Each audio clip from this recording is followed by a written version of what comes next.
मसीह का नाम में आप सबको मेरा सलाम। मेरे अजीजों, आज का अनुमान है हम कैसे अपना हक बेच देते हैं। आज का अनुमान है हम कैसे अपने आप को बेच सकते हैं, बेच देते हैं। हमारे अल्फाज कितने ताकतवर होते हैं।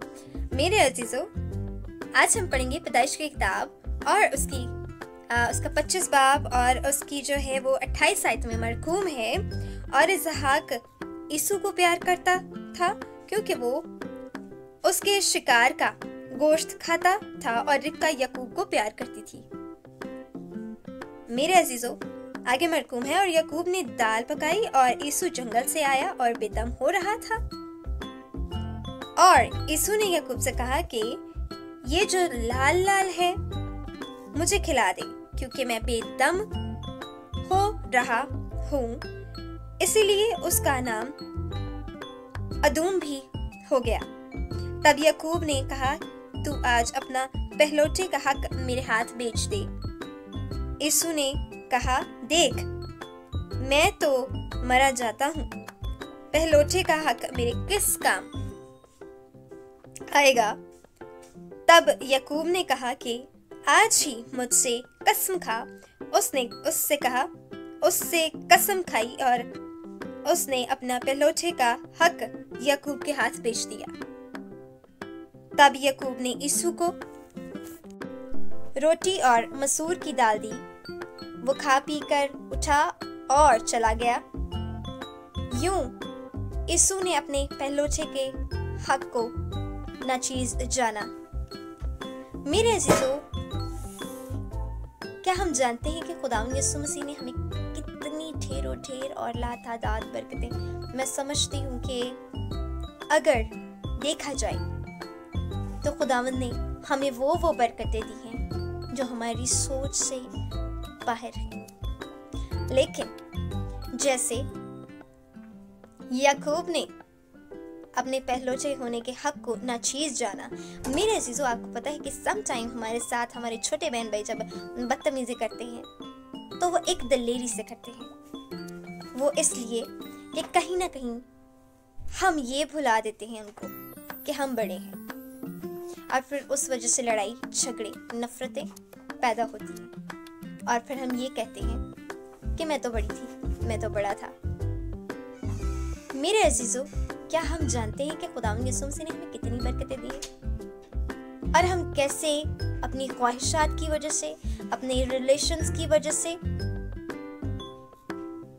एक भूख की वजह से यीशु ने ये गलती की। उसने अपने भाई के साथ धोखा किया और फिर रिबका जो उसकी माँ थी उसके साथ मिलकर जो है वो बरकत भी ले ली अपने बाप से, क्योंकि इसहाक जो है वो पहलौठे को बरकत देने वाला था और वो तो अपने बड़े होने का हक तो बेच चुका था पहलौठे होने का। तो फिर बरकत का हकदार भी कौन हुआ? यीशु हुआ। मेरे अजीजों, आज आप समझती हैं कि आप एक अच्छी परस्तार हैं, आप समझती हैं कि आप एक अच्छे प्रीचर हैं, आप समझ रही हैं कि आप एक अच्छे म्यूजिशियन हैं, मे बी आप बहुत सारे काम करने वाले हैं। लेकिन एक छोटे से इनकार की वजह से इमसाल की किताब फरमाती है कि तेरी जुबान में ही तेरी जिंदगी है और तेरी जुबान में ही तेरी मौत है।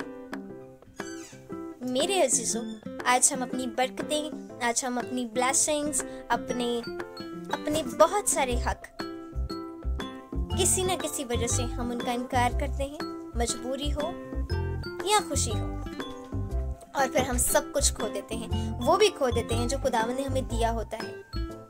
और चोर आता है, चुरा कर ले जाता है, हमसे वो सब कुछ ले जाता है जो चीज़ें हमारे लिए बनी होती हैं।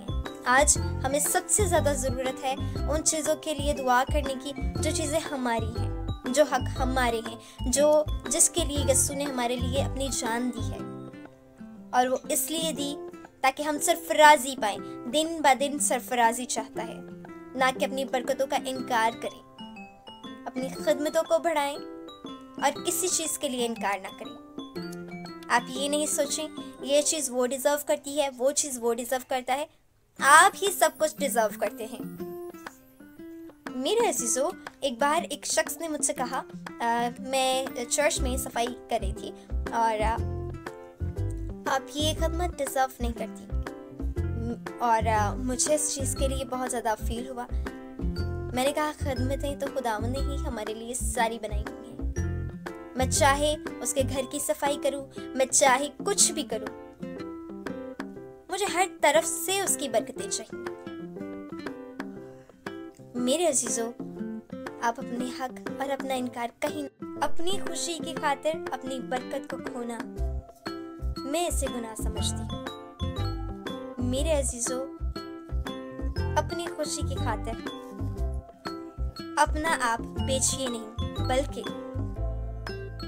खुदावंद को खुश करें, ताकि वो आपको बढ़ाता बढ़ाता बढ़ाता और इतना बढ़ा दे कि उस बढ़ने का कोई इंतहा ना हो, और जब आप छोड़कर दुनिया जाएं, मंजिल पर आप यीशु को पाएं। खुदावंद आप सबको बहुत ज़्यादा बरकत दे इस कलाम के वसीला से। आमीन।